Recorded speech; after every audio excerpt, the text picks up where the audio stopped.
You just finished watching an episode of your favorite show. The protagonist was faced with a tough choice and after much deliberation, decided to steal the seemingly harmless artifact in order to save his world from imminent destruction. But something bothers you about this choice. You can't quite put your finger on it, but stealing seems like the wrong thing to do, even though doing so saved countless lives. Is morality about consequences, or is it about duty? What if doing the right thing feels wrong? Welcome to the channel. Today we're going to look at one of the most influential theories in all of philosophy, namely Immanuel Kant's deontology. More specifically, we'll explore his famous categorical imperative, which he believed was the ultimate basis for all morality. So let's get started. First, we need to meet our man, Immanuel Kant. Now, when talking about bigwigs in the history of philosophy, Plato and Aristotle usually steal the spotlight. However, there's another very important philosopher whose work falls right in between theirs, namely That's right, Descartes. The guy who supposedly said, "I think, therefore I am." Descartes was an Enlightenment philosopher who lived a highly disciplined life. He was born in 1724 in Königsberg, Prussia, and died in 1804 in also known today as Kaliningrad, Russia. So he spent his entire life in the same city, which is pretty crazy. Kant's thinking was profoundly affected by the rationalist and empiricist traditions of his time. Rationalism emphasizes reason as the chief source of knowledge, while empiricism champions experience and observation. Nevertheless, unlike many of his contemporaries, Kant didn't abandon traditional religious beliefs in favor of scientific materialism. Instead, he sought to reconcile faith and reason by arguing that the human mind actively shapes our experience of reality rather than passively reflecting it. This perspective came to be known as transcendental idealism. In addition to his contributions to metaphysics, epistemology, aesthetics, and other areas, Kant made significant strides in ethics. His main work in this area is Groundwork of the Metaphysics of Morals. In it, Kant presents an ethical theory that has come to be known as deontology. Deontology is derived from the Greek word dion, which means duty. It is an ethical theory that judges the morality of an action based on whether the action itself is right or wrong under a series of rules, rather than based on the consequences of the action.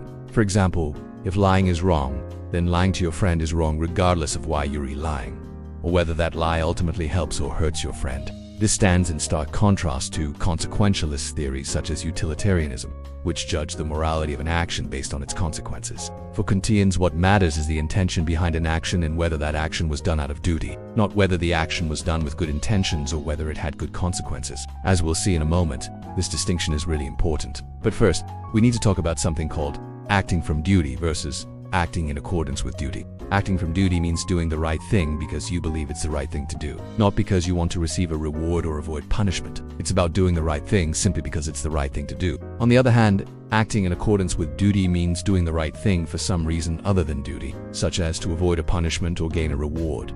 To understand what Kant meant by duty, consider this. Imagine that one day someone asks you to do something that you know is wrong. For example, they ask you to steal something for them, help them cheat on an exam, or spread a rumor about someone. You decline their request because you know that these things are wrong. But why are they wrong? One way to answer this question is to say that they're wrong because they violate the law. But this answer isn't satisfactory. After all, we don't want to reduce morality to simply following the law. Laws are made by humans and can change over time. So reducing morality to simply following the law would mean that morality is relative and subjective. Instead, Kant suggested that there must be a more fundamental and objective basis for morality than just following the law, and he believed that this basis was duty. According to Kant, when we act out of duty, we're acting from a sense of obligation or moral duty, regardless of any consequences. When we act out of duty, we're acting because it's our duty to do so. And it doesn't matter what the consequences are, whether they're good or bad. For example, imagine that you find $100 on the ground and you know the person it belongs to. You return the money to them because it's your duty to do so,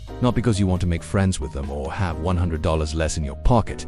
In this case, you're acting out of duty. On the other hand, if you keep the money because you need it more than they do, you're not acting out of duty. You're acting in accordance with duty, but not out of duty. Now we're finally ready to talk about Kant's famous categorical imperative. The categorical imperative is Kant's supreme principle of morality, a command that applies to everyone in every situation without exception. There are several formulations of the categorical imperative, but for our purposes, we'll focus on two. First, the universality principle. According to this principle, we should act only according to that maxim whereby you can, at the same time, will that it should become a universal law. To translate this somewhat awkward wording into plain English, we can paraphrase the principle as follows. Could your action be a universal rule for everyone without leading to a logical contradiction or undermining the very purpose of the action? For example, consider the action of lying. If everyone lied all the time, trust would break down, making it impossible to achieve anything worthwhile. Therefore, lying is immoral. This is what Kant meant by the universality principle. It's a simple but powerful idea that can be applied to all sorts of actions, not just lying. Second, the humanity principle, sometimes called the end in itself principle. According to this principle, we should act in such a way that you treat humanity, whether in your own person or in the person of any other, never merely as a means to an end, but always at the same time as an end. Let's unpack this. We often use people to achieve our goals. For example, we might hire someone to write an essay for us, knowing that they need the money. In this case, we're using the person as a means to an end, but we're not treating them merely as a means. We're still valuing them as an end in themselves. However, there are cases in which we treat people merely as means to an end, such as when we trick them, coerce them, or deceive them in order to achieve our goals. These are all examples of treating people merely as means to an end and are therefore immoral. These two principles of the categorical imperative highlight the importance of treating people with respect and dignity. They also emphasize the importance of being consistent in our actions and considering the consequences of our actions. This is because if we're going to apply these principles to our own behavior, we have to be able to universalize them. That is, we have to be able to imagine a world in which everyone behaves according to these principles. If we can't do that, then our actions aren't consistent with the categorical imperative. For Kant, these principles were However, he acknowledged that some people might disagree with him. Nevertheless, he argued that these principles were necessary for the very possibility of morality. Without them,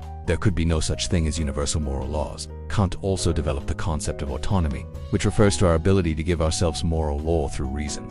For Kant, true freedom was not the ability to do whatever we want, but rather the ability to act according to the moral law we rationally determine for ourselves. He believed that we could determine this moral law by applying the categorical imperative to our actions. In other words, autonomy is about following the rules that we ourselves come up with. Finally, Kant believed these moral principles applied not only to individual people, but to nations and even the entire human race. He envisioned a kind of kingdom of ends in which everyone treated everyone else as ends in themselves. In such a kingdom, everyone would be free to pursue their own goals, as long as they didn't interfere with the goals of others. This concept of autonomy is one of the foundations of modern human rights. The idea that all humans are free and equal and should be treated as such is a direct descendant of Kant's philosophy. Although Kant died in 1804, his influence can still be felt today. His ideas have helped shape our understanding of morality, human rights, and the nature of the universe. In fact, his work is more relevant than ever in today's world. With the rise of artificial intelligence, we need a clear understanding of what it means to be human and what we owe to each other. Kant's ideas can help guide us as we navigate these difficult issues.